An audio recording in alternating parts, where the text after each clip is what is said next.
Good morning everyone, welcome back to our daily current affair series. चलिए शुरुआत करते हैं आज की इस लेक्चर की। और सबसे पहले देखते हैं कि वो कौन से टॉपिक्स है जो आपकी सिविल सर्विस प्रिपरेशन के लिए इंपॉर्टेंट है। सो वन बाय वन करते हैं स्टार्ट, अलग अलग टॉपिक्स की करते हैं शुरुआत। And the first topic about our daily current affair, that is about national industrial classification 2025। लेकिन इस लेक्चर को शुरू करने से पहले मैं एक चीज आपको बता दूं कि यहाँ पे जो लेक्चर आपके सामने है उसकी पीडीएफ हमारे टेलीग्राम ग्रुप की चैनल पे है।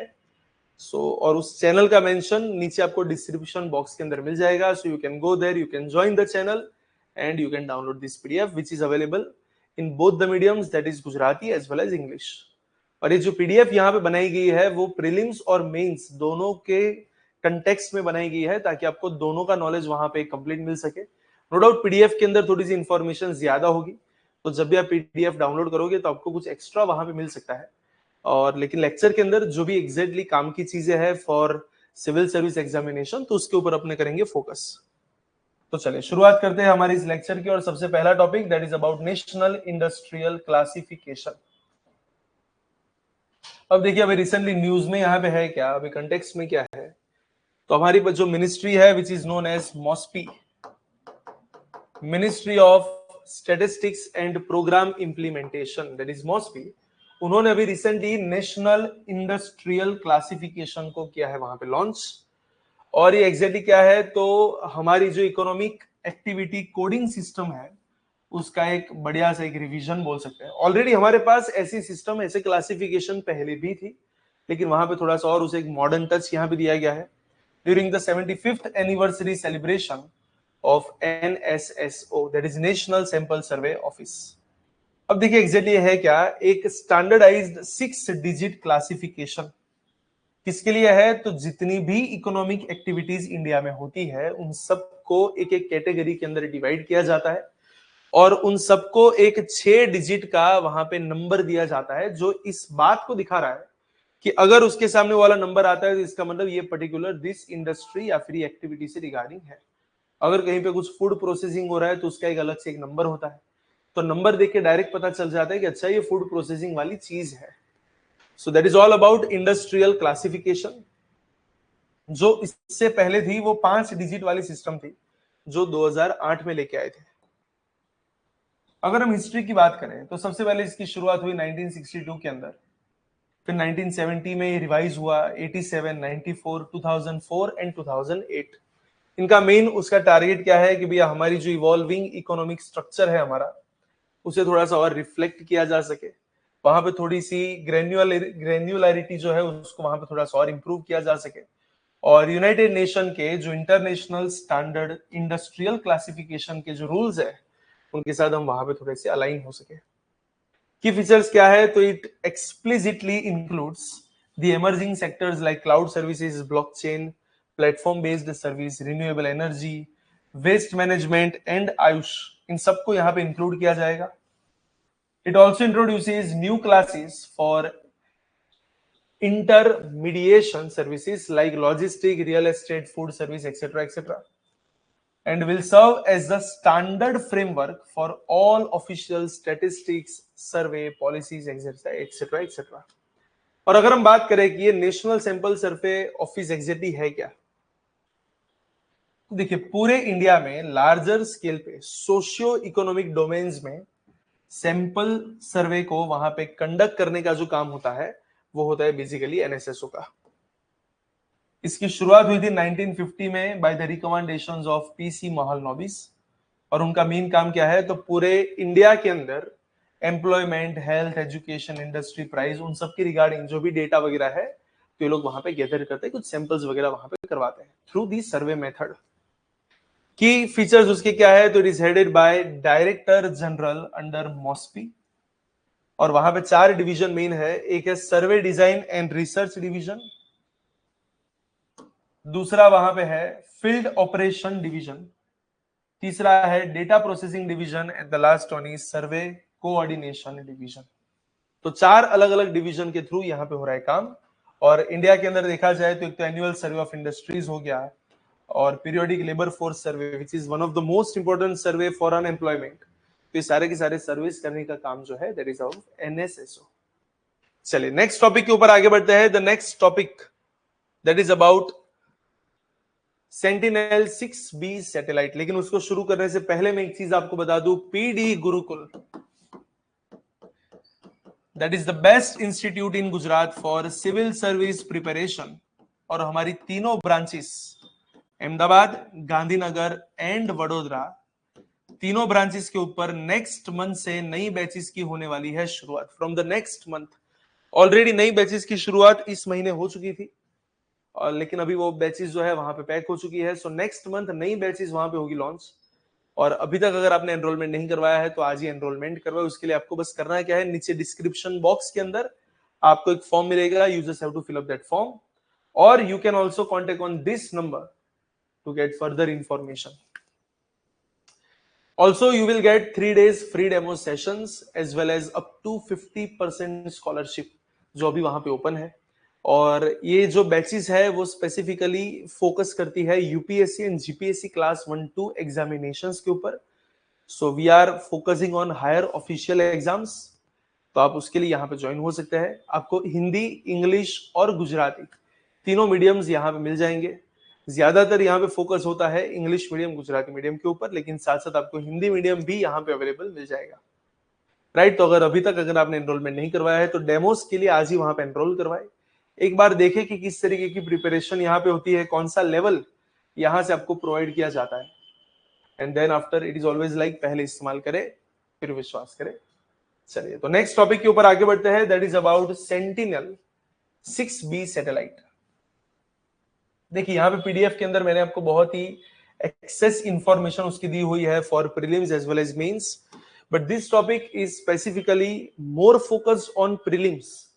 तो आपको एक तो ये पता होना चाहिए कि ये जो सैटेलाइट है वो किस टाइप का सैटेलाइट है। तो एक ओशन मॉनिटरिंग सैटेलाइट है।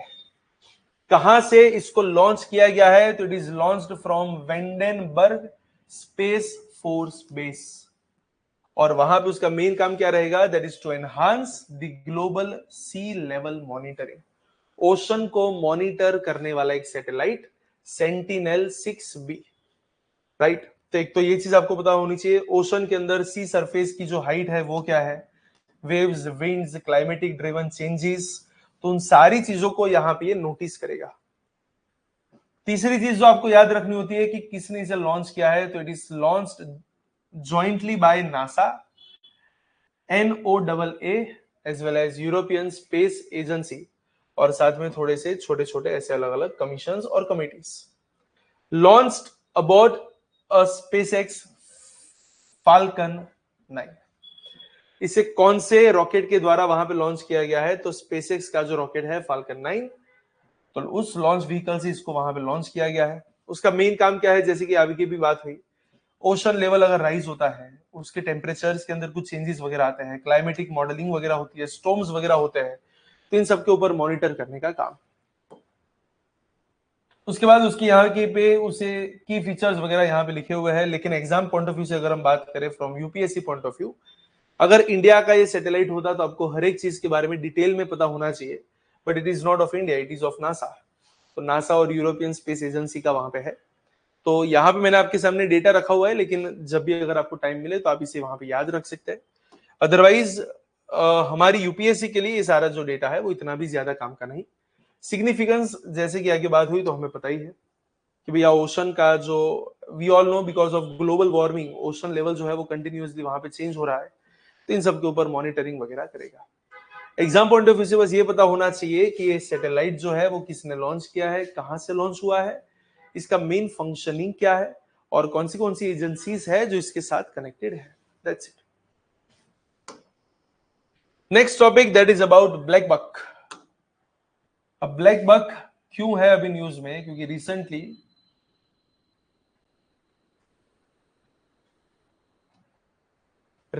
31 ब्लैक बग एक बैक्टीरियल इन्फेक्शन की वजह से उनकी डेथ हुई है। कहां पे, तो बोले कर्नाटका के कित्तूर रानी चेन्नम्मा जू के अंदर। और वो कौन से वाले जोन में है, तो बोले बेलगावी, कर्नाटक का जोन बेलगावी, और बेलगावी के अंदर कित्तूर रानी चेन्नम्मा जू, वहां पे लगभग 31 ब्लैक बग्स की हुई है डेथ। और उनके चलते ये वाला ब्लैक बग जो है वो भी रिसेंटली न्यूज में आया है। एक बोल सकते हैं एक डायurnal ग्रासलैंड एंटेलोप नेटिव है, और जो आपको मैक्सिमम कहां पे मिलता है black buck, it is native to Indian subcontinent, known for its distinct sexual dimorphism as well as spiraled horns. उसके अगर आप हॉर्न्स वगैरह देखोगे तो it is a kind of spiral horns, उसके लिए फेमस। गुजरात के अंदर भी ऑल नो भावनगर वाला जो अपना रीजन है वहां पे आपको ब्लैक पर वगैरह वहां पे मिल जाता है। हैबिटाट कहां पे है तो open short grasslands, semi desert areas and agricultural margins. वो डेंस फॉरेस्ट को थोड़ा सा अवॉइड करता है। IUCN का जो स्टेटस है लीस्ट कंसर्न है, लेकिन अगर हम इंडिया में बात करेंगे तो उसे वाइल्ड लाइफ प्रोटेक्शन एक्ट के शेड्यूल नंबर 1 के अंदर वहां पे रखा गया है। उसके फीचर्स यहाँ पे है कि भैया मेल्स वगैरह जो है उनकी मतलब उनकी लाइफ वगैरह कितनी होती है, उनकी हाइट, उनका वेस्ट, वहां पे वी शेप्ड का उनका जो एक वो हॉर्न वाला वहां पे पूरा फॉर्मेट होता है, तो वो सब वहां पे क्या है। So this are the features. उनके कोड्स वगैरह कैसे है तो पूरा डेटा मैंने यहाँ पे दिया हुआ है। एंड उनकी स्पीड और अगर एगिलिटी की अगर हम बात करें तो renowned as one of the fastest land animals in India, जो लगभग 80 किलोमीटर पर आवर के आसपास की स्पीड तक पहुंच सकते हैं टू इवेड प्रेडेटर्स। प्रेडेटर से भागने के लिए वो लगभग 80 किलोमीटर पर आवर से भी ज्यादा स्पीड पे वहां पे ऑलमोस्ट उसके आसपास तक पहुंच सकते हैं। सोशल स्ट्रक्चर इनका क्या है तो exhibits a flexible herd system, typically forming 3 groups types, female herd with the youngs, bachelor male herds and territorial males who defend the small and exclusive territories। तो ओवरऑल देखा जाए तो यहाँ पे 3 अलग अलग ग्रुप्स के अंदर ये लोग वहां पे डिवाइडेड होते हैं।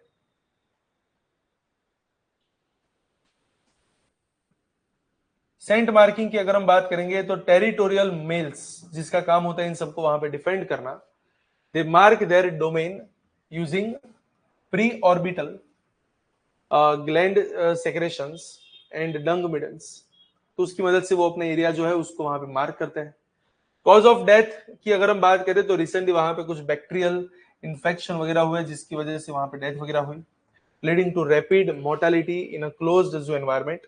कित्तूर रानी चेन्नम्मा जू की अगर हम बात करें तो एक मिनी जू है, एक नेचुरल रिट्रीट बोल सकते हैं, जिसका एक और भी नाम है, it is also known as Bhoot Raman हट्टी, भूत रामन हट्टी जू, ऐसा भी उसका एक नाम। लोकेशन कहां पे है तो बेलगावी कर्नाटक के अंदर, approximately 12 kilometres from the city centre along national highway number 4। Establishment इसकी हुई थी from the year 1989 and spans an area of 68 hectares. Houses a variety of animal species in naturalistic as well as well-maintained enclosures.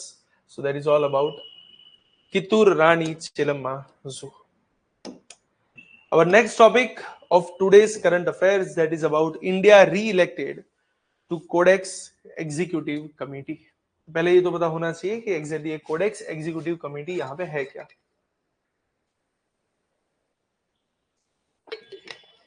और क्यों ये वाला topic जो है वो भी रिसेंटली यहाँ पे न्यूज में है, तो चलिए थोड़ा सा जानते हैं उसके बारे में।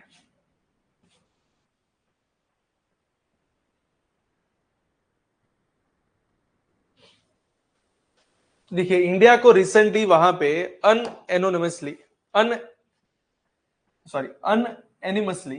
वहां पे इलेक्ट किया गया, मतलब कि कोई वहां पे ऑपोजिशन नहीं था, as an executive committee.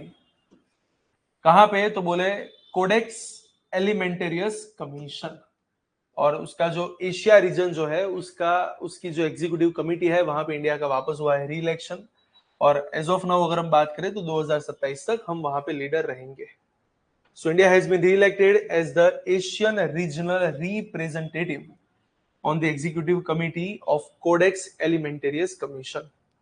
Term period वहां पे कितना रहेगा? The term will last until the conclusion of the 50th Codex Alimentarius Commission in 2027. तो बोल सकते हैं कि 2027 तक हम उसके वहां पे एशिया रीजनल सेंटर के हम वहां पे हेड रहने वाले हैं।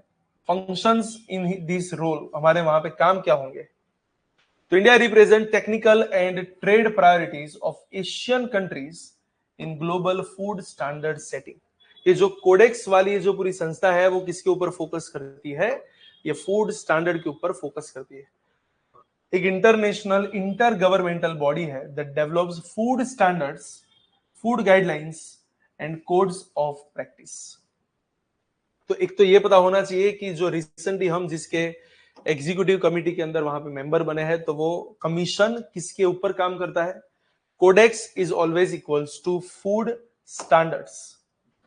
एस्टैब्लिशमेंट हुई थी 1963 के अंदर and it is jointly developed by FAO, that is FAO, food and agriculture organization, साथ साथ WHO, वर्ल्ड हेल्थ ऑर्गेनाइजेशन। उसका स्ट्रक्चर क्या है? तो वहां पे एक है उनकी एग्जीक्यूटिव कमिटी, साथ साथ वहां पे है general subject and commodity committee, develop specific standards like pesticides, methods of analysis etcetera etcetera.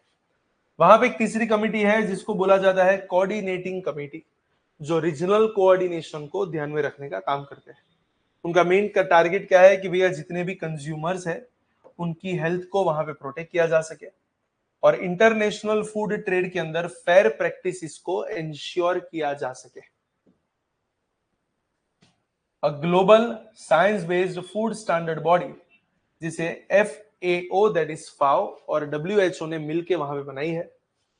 Its standards are recognized as international references by WTO's SPS agreement. तो सैनिटरी एंड फाइटोसैनिटरी एग्रीमेंट जो है WTO के, वहां पे वो लोग कौन से स्टैंडर्ड को आइडियल मान के आगे बढ़ते हैं? The standard of codex. The commission operates with 189 members, जहां पे 188 कंट्रीज है और एक है यूरोपियन यूनियन। इंडिया की अगर हम बात करें तो हम 1964 से इसके मेंबर है। It develops harmonized standards to protect the consumer health as well as fair trade practices. And the next topic that is about युवा for all. अब देखिए युवा AI for all initiative exactly है क्या? नाम जैसा है वैसा ही उसका एक काम है। मीटी के द्वारा हुआ है launch, that is ministry of electronics and information technology, युवा AI for all, a free national course to democratize AI literacy। Artificial intelligence के बारे में लोगों को और लिटरेट करने के लिए ministry of electronics and information technology ने पूरे भारत में फ्री AI कोर्स वहां पे लॉन्च किया है जिसका नाम है युवा AI फॉर ऑल। एक फ्री 4.5 घंटे का सेल्फ पेस्ड ऑनलाइन कोर्स यहां पे है to introduce artificial intelligence to a broad audience with content tailored to Indian context। इसे किसने लॉन्च किया है? तो हमारी मिनिस्ट्री ऑफ इलेक्ट्रॉनिक्स ने अंडर इंडिया AI मिशन। और इसे डेवलप किसने किया है? तो बोले AI एक्सपर्ट जसप्रीत बिंद्रा ने। मेन एम क्या है? तो लगभग 1 करोड़ के आसपास के इंडियंस को एक बेसिक AI नॉलेज वहां पे प्रोवाइड करना है to promote ethical and responsible AI adoption. Key features क्या रहेंगे? इट इज कंप्लीटली फ्री, साथ साथ वहां पे सर्टिफिकेट वगैरह भी वहां पे होगा। It is available on the platforms like future skills prime, iGOT, Karmayogi as well as other ed tech portals. 6 modules वहां पे रहेंगे जो AI basics, real world application, safety, ethics और फ्यूचर अपॉर्चुनिटीज को कवर अप करेंगे।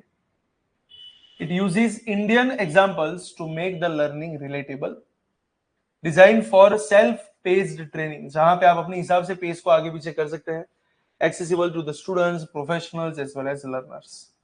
तो overall होगा क्या? तो बोले AI के रिगार्डिंग वहां पे बोल सकते हैं कि थोड़ी सी लिटरेसी और बढ़ेगी and it also builds future work force, कि अगर इंडिया के यूथ के पास अगर AI का नॉलेज है तो वी ऑल नो कि भैया AI जो है दैट इज द फ्यूचर, तो वहां पे भी थोड़ी सी हमें हेल्प करेगा।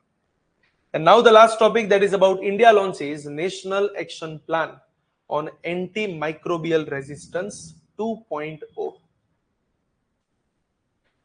National Action Plan on Antimicrobial Resistance 2.0 2025 से लेके 2029 तक वहां पे रहेगा। एंटी माइक्रोबियल रेजिस्टेंस के सामने एक नया नेशनल एक्शन प्लान।